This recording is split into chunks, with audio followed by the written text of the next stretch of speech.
여인이 예수님의 발을 씻기는 장면이 있습니다. 마태복음 26장에서는 나사로의 누이 마리아가 예수님의 장사를 위해서, 죽음을 위해서 예수님 발에 향유 옥합을 이렇게 깨뜨렸던, 부으셨던 그런 모습에서도 우리가 또 볼 수 있고요. 마지막으로 요한복음 13장에는 이제 예수님이 마지막 밤에 제자들의 발을 씻기는 장면에서도 우리가 볼 수 있습니다. 이와 같이 이 말씀들은 모두 이렇게 발에 어떤 관련된 말씀인데 사실 굉장히 영적인 중요한 의미를 내포하고 있습니다. 근데 오늘은 이 중에서도 이제 누가복음과 요한복음에서 하신 말씀을 자세히 이렇게 살펴보고자 합니다. 이 말씀이 내용이 어렵지 않기 때문에 말씀을 쭉 읽어가면서 한번 우리가 묵상하고 한번 상고해 보면 좋겠다는 생각이 듭니다. 누가복음 7장 36절부터입니다. 제가 좀 읽겠습니다. 한 바리새인이 예수께 자기와 함께 잡수시기를 청하니 이에 바리새인 집에 들어가 앉으셨을 때 그 동네에 죄를 지은 한 여인이 있어 예수께서 바리새인의 집에 앉아 계심을 알고 향유 담은 옥합을 가지고 와서 예수의 뒤로 그 발 곁에 서서 울며 눈물로 그 발을 적시고 자기 머리털로 닦고 그 발에 입 맞추고 향유를 부으니 예수를 청한 바리새인이 그것을 보고 마음에 이르되 이 사람이 만일 선지자라면 자기를 만지는 이 여자가 누구며 어떠한 자 곧 죄인인 줄 알았으리라 하거늘. 이 다음 말씀에 보면 그 예수님을 초대했던 이 사람의 이름이 시몬이라는 것을 알 수 있습니다. 근데 이 시몬이라는 사람이 예수를 초대했다 이렇게 시작하지 않고 바리새인임을 강조하기 위해서 한 바리새인이었던 어떤 사람이 예수님을 초대했다고 이렇게 말씀하고 있습니다.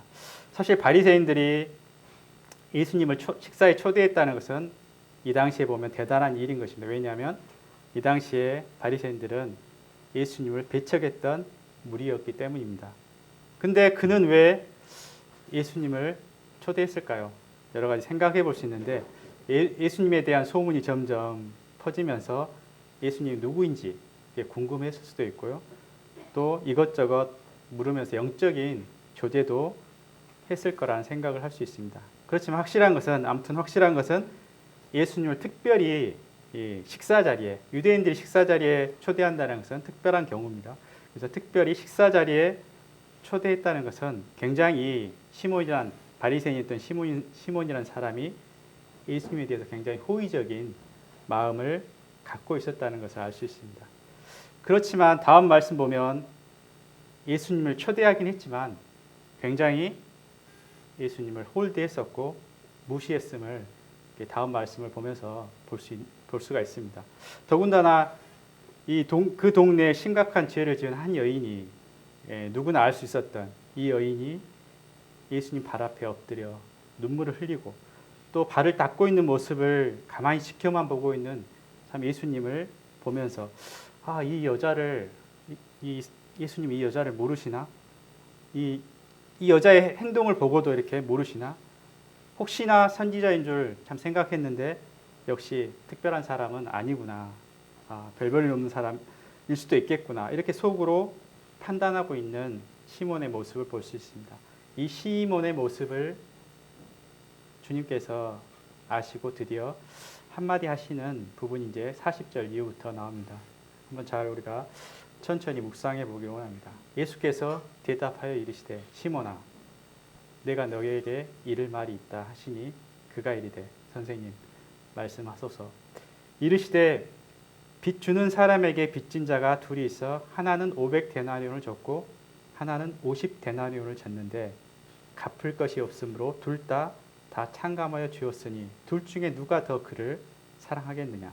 시몬이 대답하여 이르시되 내 생각에는 많이 탕감을 받는 자이다. 이르시되 그래 네 판단이 옳다 하시고 그 여자를 돌아보시며 시몬에게 이르시되 이 여자를 보느냐. 내가 내 집에 들어올 때 너는 내게 발 씻을 물도 주지 아니하였을 때 이 여자는 눈물로 내 발을 적시고 그 머리털로 닦았으며 너는 내게 입맞추지 아니하였으되 그는 내가 들어올 때부터 내 발에 입맞추기를 그치지 아니하였으며 너는 내 머리에 감람류도 붓지 아니하였으되 그는 향유를 내 발에 부었느니라. 이러므로 내가 내게 말하노니 그 많은 죄가 사하여졌도다. 이는 그의 사랑함이 많음이라. 사함을 받는 일이 적은 자는 적게 사랑하느니라. 예수님이 이 빚진 사람의 비유를 들으면서 많이 빚진 자와 적게 빚진 자가 느끼는 은혜의 차이를 언급하고 있습니다. 그러면서 많이 빚을 탕감을 받은 자가 많이 사랑한다. 어떻게 보면 당연한 말씀인데, 근데 문제는 누가 많은 빚을 탕감을 받은 자로 여기느냐는 문제입니다. 이 말씀에 의하면 죄가 많이 지어야만 우리가 많이 사랑하게 되나요? 그런 의미는 분명 아닐 것입니다. 많이 사랑하기 위해서 죄를 지은다면 그것은 절대 잘못된 생각입니다. 이것은 바로 자기 자신이 어떠한 자라는 사실들을 잘 알게 된다는 의미입니다. 사실 하나님 앞에서는 이 여인이나 바리새인이나 똑같은 죄인입니다. 근데 우리는 스스로 높아질 수 있고 낮아질 수 있습니다. 그렇지만 이 장면에서 예수님이 누구를 칭찬하고 계십니까? 바리새인, 그 집을 초대했던 바리새인을 칭찬하지 않고 이 부분에서는 바리새인 시몬보다 이 가늠한 여인, 이 죄인이었던 여인이 더 낫다, 이렇게 말씀하고 있습니다. 반면에 이 여인의 모습을 우리가 한번 보시기 바랍니다. 이 여인은 죄인으로 이렇게 낙인 찍힌 여인이었고 모든 사람들이 알았던 죄인임을 알았던 여인이었기 때문에 이 사람들 앞에 나오는 것이 굉장히 부끄러웠고 수치스러웠을 것입니다. 더군다나 예수님의 발 아래에 엎드려 예수님 발에 향유를 붓고 머리카락으로 예수님 발을 씻기는, 심지어는 입을 맞추는 모습이야말로 어떻게 보면 가장 낮은, 가장 불쌍해 보이는 그런 모습이 아니었겠습니까? 바로 이 여인은 자신의 위치가 가장 낮은 이 예수님 발 아래 있어야 하는 존재임을 너무도 잘 알고 있었기 때문에 감히 예수님과 함께 앉아 있을 수도 없었고 예수님의 발 아래 엎드린 것입니다. 이곳에서 하나님의 놀라운 은혜를 이 여인에게 베푸는 것입니다. 그리고 이 여인에게 시몬보다 오히려 더 낫다, 더 은혜를 받은 자다, 더 사랑을 받은 자다라고 말씀하고 있는 것입니다. 이 은혜는, 우리가 은혜를 받기를 좋아하는데 은혜는 사실 흘러내려가는 것입니다. 마치 큰 댐에 강물이 가득 찬 이 은혜가 이 뚝을 통해서 내려가기를 기다리고 있는 것처럼 그 은혜의 강물이 이 댐에 가득 차 있는 것입니다. 근데 이 물보다 조금이라도 높다면 단 1mm 만약 높다 하더라도 그 강물은 한 방울도 흘러갈 수 없는 것입니다. 그 많은 물이 있어도, 아무리 그 많은 양의 물이 있어도 조금도 흘러내려가지 않는다는 것입니다. 결국 무엇을 말씀하고 있냐면, 중요한 것은 우리가 어떠한 모습으로 하나님 앞에 나타나느냐가 중요한 것입니다. 바리새인이었던 시몬을 생각해 보면 예수님을 그렇게 대하는 것이 어떻게 보면 자연스러운 일이었을 것 같습니다. 사람들의 존경을 받는 위치에 있었고 또 그런 역할을 했었기 때문에 예수님의 발에 앉아서 내려가서 예수님을 영접하는 것은 그렇게 그만큼 생각하지 못했을 것입니다. 사실 발 아래 엎드린다는 이 의미는 사실 종이 하는 일이기 때문에 종의 위치에서 그 일을 하는 것입니다. 자존심이 완전히 뭉개져야 되고 정말 나는 아무것도 아니라는 존재라고 고백하게 될 때, 심령에 정말 낮은 이 골짜기가 패일 때, 그때 비로소 우리는 하나님 발 앞에 엎드리게 되는 것입니다. 근데 이때 하나님의 은혜가 부어지는 그릇으로 이렇게 준비될 수 있다는 것입니다. 사실 은혜도 그렇지만 믿음도 마찬가지입니다. 믿음도 이 말씀이 마음 가운데 들어와야 되는데, 그럴 때 이렇게 믿음이 생기는데 우리가 말씀을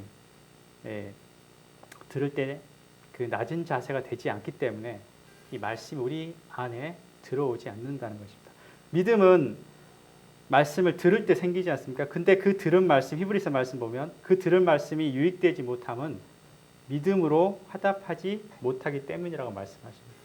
화답한다는 것은 들은 말씀이 나에게 들어와서 받아들여질 때 우리가 화답할 수 있습니다.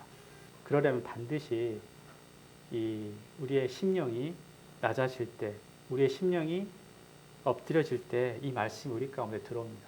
저는 사실 구원받을 때 구원의 복음의 말씀은 오늘 침례식도 있지만 구원의 말씀을 많이 들었지만 여전히 제 마음 가운데 그 말씀이 들어오지 않았어요. 근데 어느 날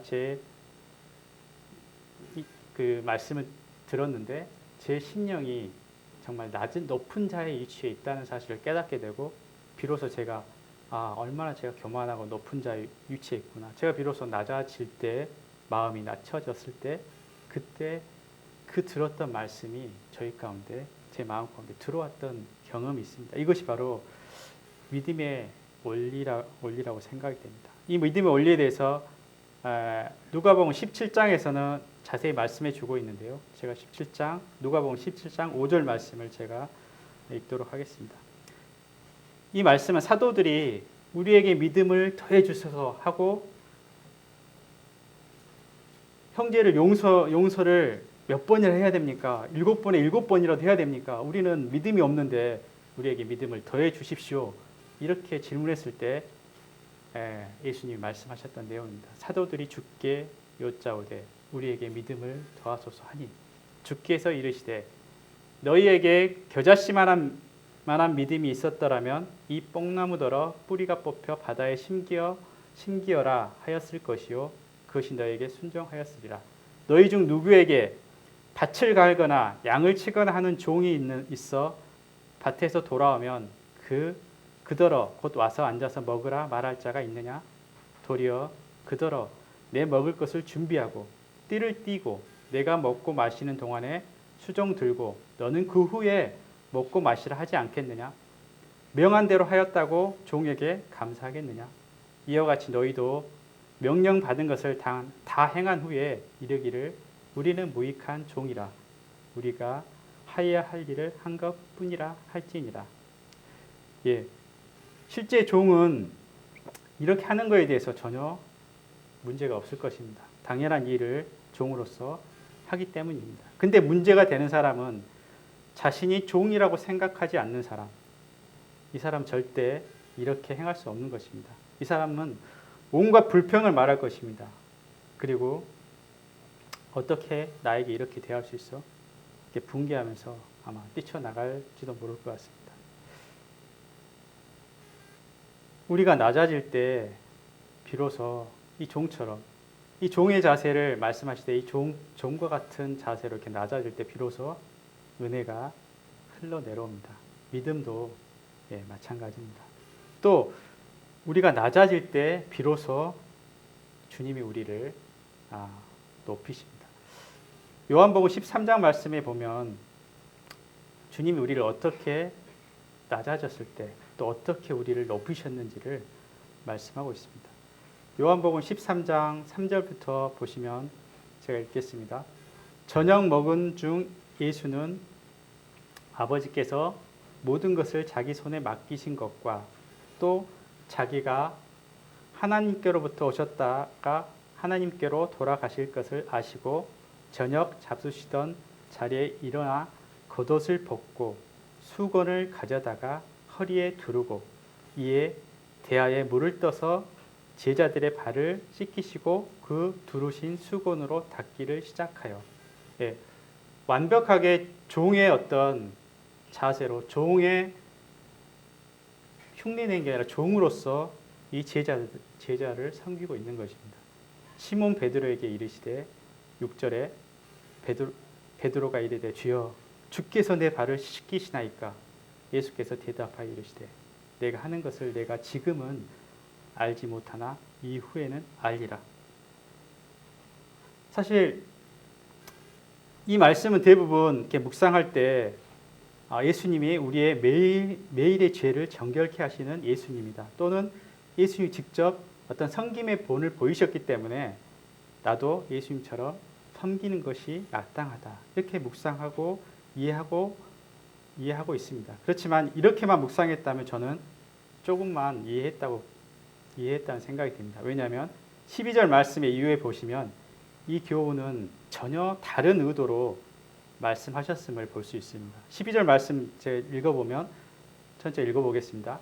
그들의 발을 씻기신 후에 옷을 입히시고 다시 앉아 그들에게 이르시되 내가 너희에게 행한 것을 너희가 아느냐? 너희가 나를 선생이라 또는 주라 하니 너희 말이 옳도다. 내가 그러하다. 내가 주와 또는 선생이 되어 너희 발을 씻었으니 너희도 서로 발을 씻어주는 것이 옳으니라. 내가 너희에게 행한 것 같이 너희도 행하게 하려 하여 본을 보였노라. 내가 진실로 너희에게 이르노니 종이 주인보다 크지 못하고 보냄을 받는 자가 보낸 자보다 크지 못하나니 너희가 이것을 알고 행하면 복이 있으리라. 12절의 말씀 내가 너희에게 행한 것을 너희가 아느냐 이렇게 질문을 하고 있습니다. 사실 그들의 제자들이 이 의미를 정확히 잘 모르고 있었기 때문에 말씀하신 것입니다. 이 말씀의 주요 요지는 사실 높고 낮음에 대한 얘기를 말씀하고 있습니다. 누가 높은 자이고 누가 낮은 자인가? 당연히 우리의 고백은 예수님이 높은 분이시고 우리가 낮은 피조물의 존재라는 것을 이렇게 말하고 있지만 여기서는 그렇게 말하고 있지 않습니다. 예수님이 낮은 종의 위치에서 종이 되어서 종처럼 행한 것이 아니라 아까 앞에 말씀에 이렇게 보셨던 것처럼 종이 되어서 섬기고 있는 모습을 행하고 있는 모습을 볼 수 있습니다. 예수님이 제자들의 발 아래로 내려가서 종으로서 제자들을 씻기고 있는데 왜 그렇게 하셨을까요? 주님의 위치에서 또 선생의 위치에서도 섬길 수도 있겠습니다. 그런데 굳이 종의 위치로 내려가서 행하시고 말씀하고 있는 것입니다. 왜일까요? 그 의미는 제자들을 존귀하게 여기고 제자들을 높이시기 위한 것입니다. 그래서 우리가 이렇게 감당할 수 없는 은혜라 이렇게 말하게 될 때 주님 어떻게 저와 같은 자에게 그렇게 행하십니까? 주님이신데 베드로의 고백이 그겁니다. 주님이신데 어떻게 주님이 저의 발을 종이 돼서 저의 발을 씻기십니까? 높은 자가 이렇게 낮은 자를 섬기는 것은 보통 이치에 맞지 않습니다. 더군다나 높은 자가 종이 되어서 종처럼이 아니라 종이 되어서 섬기는 것은 어떻게 보면 이 세상에서는 있을 수 없는 일입니다. 근데 주님이 그렇게 행하고 계신 것입니다. 다시 말하면 왜요?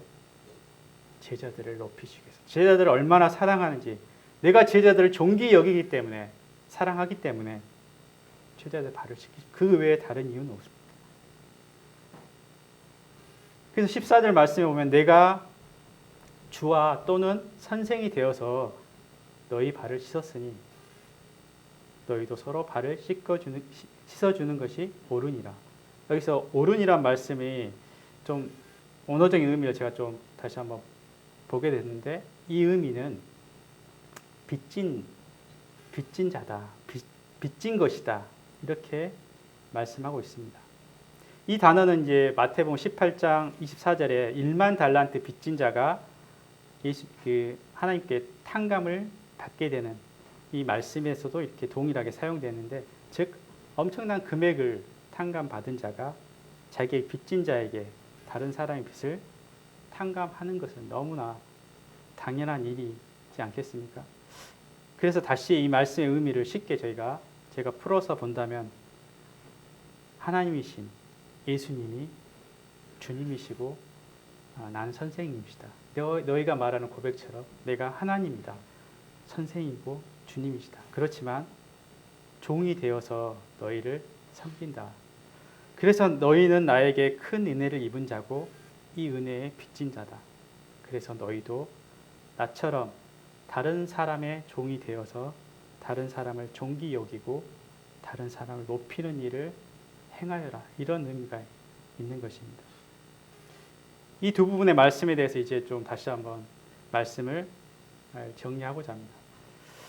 오늘날 우리에게 무엇이 부족할까요? 무엇이 영적인 문제의 가장 큰 문제일까요? 아니, 우리가 아니라 제 자신을 바라볼 때 오늘날 저에게 무엇이 가장 문제라고 생각했을 때 하나님 없이 높아진 마음, 하나님 없이 부요해진 마음, 하나님 없어도 문제가 없는 이 상황이 저한테 가장 큰, 오늘날 이 시대의 한국에 대해서 가장 큰 이 마음의 문제라고 생각이 되었습니다.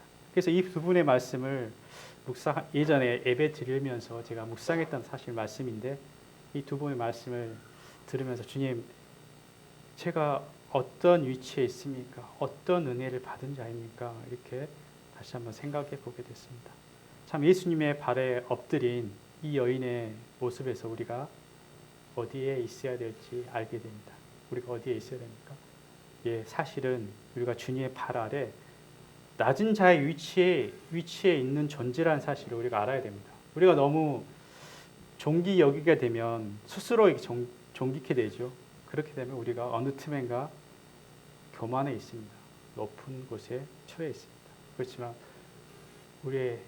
우리가 어떤 자입니까? 사실은 주님의 발 아래도 신들매도 감당치 못하는 이 세례 요한이 고백했던 것처럼 우리는 세례 요한이 그렇게 고백했다면 저와 같은 자가 어떻게 하나님 앞에, 주님 앞에 그 발 아래 있을 수도 없는 존재라는 사실들을 우리가 알아야 됩니다. 사실 이것의 발 아래, 세상에서는 이게 발 아래 있다는 것은 종이 된다는 의미인데, 사실 그곳에서는 무시를 당할 수도 있고 자존심도 상할 수도 있고 또 여러 가지 어려움에 처할 수도 있는 그런 곳입니다. 그럴 때 우리 감정이 참, 종이 된다는 것은 굉장히 비참한 감정이 듭니다. 그러나 그럴 때 우리가 주님의 말씀을 다시 한번 기억해 봅니다. 우리가 낮아진 그곳, 아까 댐에 대해서 비유했던 것처럼 우리가 낮아질 때 그곳으로 하나님의 은혜가 흘러 들어간다는 거예요. 하나님의 그 강물보다 조금만 더 높은 상태라면 하나님의 은혜가 전혀 흘러 들어갈 수 없다는 사실들을 우리는 기억해야 될 것입니다. 두 번째로 예수님께서 제자들의 발을 씻기시는 이 모습에서 하나님이시던 분이 얼마나 우리를 높이시고 어떤 은혜를 받게 하셨는지, 이거 우리 다시 생각해봐요. 하나님이셔서 우리 발을 씻기실 수도 있지. 주님이 사랑하시니까 나를 더 그렇게 하실 수도 있지. 그렇게만 생각이 든다면 우리가 얼마나 마음이 높아져 있지 않냐는 생각이 듭니다. 우리의 감동이 하나님 앞에 하나님 얼마나 우리 가운데 사랑하셨고 얼마나 우리를 높이셨는가, 얼마나 존귀하게 여기셨는가, 이런 느낌이 안 온다면 사실은 우리 마음이 정말 높아져서 하나님의 은혜로 들어오지 못한다는 사실들을 우리는 기억해야 될 것 같습니다. 하나님 우리를 얼마나 높이신지 이 고린도후서 말씀의 6장 말씀의 9절에 보면 제가 읽겠습니다. 무명한 자 같으나 사실 우리가 유명한 자입니다. 죽은 자 같으나 보라 우리가 살아있고 징계를 받은 자 같으나 죽임을 당하지 아니하고 근심하는 자 같으나 항상 기뻐하고 가난한 자 같으나 많은 사람을 부욕해 하고 아무것도 없는 자 같으나 모든 것을 가진 자로다. 그렇습니다. 사실 우리를 부욕해 하셨고 모든 것을 가진 자라고 이렇게 선포하고 있습니다. 이 말씀을 보면서 우리는 두 가지 단어를 좀 생각했습니다. 자존심과 자존감은 완전히 다른 의미거든요. 그래서 자존심과 자존감의 차이가 무엇인지 아십니까? 제가 이제 스스로 정의하기로는 자존심부터 할게요. 자존심은 스스로 존귀하게 생각하는 마음인데요. 스스로 높아지는 것입니다. 근데 자존감 무엇입니까? 자존감은 다른 사람이 높이고 다른 사람에 의해서 내가 자존감을 갖게 되는 것입니다. 그래서 자존심은 버려야 됩니다. 어떻게 보면 종이 되기까지 버려져야 됩니다. 반면 우리가 자존심은 버려야 되지만 자존감은 높이 세워져야 됩니다. 사실 자존감이 있는 사람은 절대 교만하지 않습니다. 왜냐하면 스스로 세워진 자존감이 아니기 때문에 타인으로부터 세워지는 자존감 있는 사람은 겸손히 묵묵히 자기의 주어진 역할들을 행할 수 있는 자입니다. 저는 이렇게 질문을 드리고 싶습니다. 나는 정말 자존심이 센 사람인가? 아니면 자존감이 높은 사람인가? 우리 교회는 어떻습니까? 정말 제가 교회 왔을 때 모든 사람들이 이렇게 참 보잘것없었지만 참 빛나는 사람들로 보였습니다. 왜? 굉장히 아무것도 없는데 자존감이 굉장히 높더라고요. 그렇지만 이 자존감은 이 교만하지 않는 자존감이었어요. 근데 우리 스스로의 이 자존감이 언젠가 자존심으로 바뀌면서 이 자존감을 내세웠던, 얼마나 우리 가운데 이런 자존감 때문에 피해를 슬퍼하고 고통당하고 분노하고 이런 일이 일어날 수 있다는 사실들을 우리가 좀 보게 됐습니다. 우리 모두가 자존감이 높은 사람이 되어야 됩니다. 그리고 이 자존감은 스스로 만든 자존감이 아니라 하나님이 우리를 높이셨던 사실들을 기억해야 될 것입니다. 그래서 우리가 높은 자존감을 갖는 사람이 되어야 될 거고요. 그리고 이 자존감으로 형제 자매를 섬길 때 다른 사람들의 자존감을 높여주는 그런 교회가 되기를 기도하고 싶습니다. 마지막 빌립보서 2장 말씀을 읽고 이렇게 마치려고 합니다. 그는 근본, 잘 알고 있는 말씀인데 정말 하나님이 우리에게 어떻게 행하셨는가 말씀을 다시 한번 묵상하게 됩니다. 빌립보서 2장 6절입니다. 그는 근본 하나님의 본체시나 하나님과 동등됨을 취할 것으로 여기지 아니하시고 오히려 자기를 비워 종의 형체를 가지사 사람들과 같이 되셨고 사람의 모양으로 나타나사 자기를 낮추시고 죽기까지 복종하셨으니 곧 십자가에 죽으시리라. 기도드리겠습니다. 주님, 저희가 주님 앞에 많이 교만했음을, 스스로 높아졌음을 참 고백합니다. 제 스스로 하나님의 은혜를 입은 자였지만 이제 저에게 주어진 어떤 위치, 환경, 또 여건, 나이, 이 모든 것들이 저희를 스스로 자존심을 높이게 되는 그러한 자가 되었음을 주님 앞에 참 자백을 드립니다. 주님이 참 저희와 같은 자를 기다리시고 사랑하셔서 다시 한번 저희의 심령을 낮추시고 저희의 교만한 마음을 주님이 여러 과정을 통해서 낮추셔서 이제 주님의 은혜 받은 그 길로 저희에게 참 인도하시고 결국 우리를 존귀한 자라, 참 보배롭고 존귀한 자로 여기셔서 삼으셔서 저희를 높이신 이 사실을 기억하고 주님, 저희가 주님의 본을 따라서 오히려 종의 형체를 비워서 다른 사람을 높이셨던 것처럼 저희도 이 교회 가운데 다른 형제 자매를 위해서 저희를 높이는 것이 아니라 주님, 다른 지체들을 높이는 그런 종의 자리에 서 있게 되길 원합니다. 주님, 이 교회 가운데 주님의 이 은혜와 사랑이 넘치는, 또 주님의 이 성품이, 주님의 마음이 넘치는 교회가 되기를 주님 앞에 의탁을 드렸고 존귀하신 예수 그리스도 이름으로 아버지 하나님께 기도드립니다.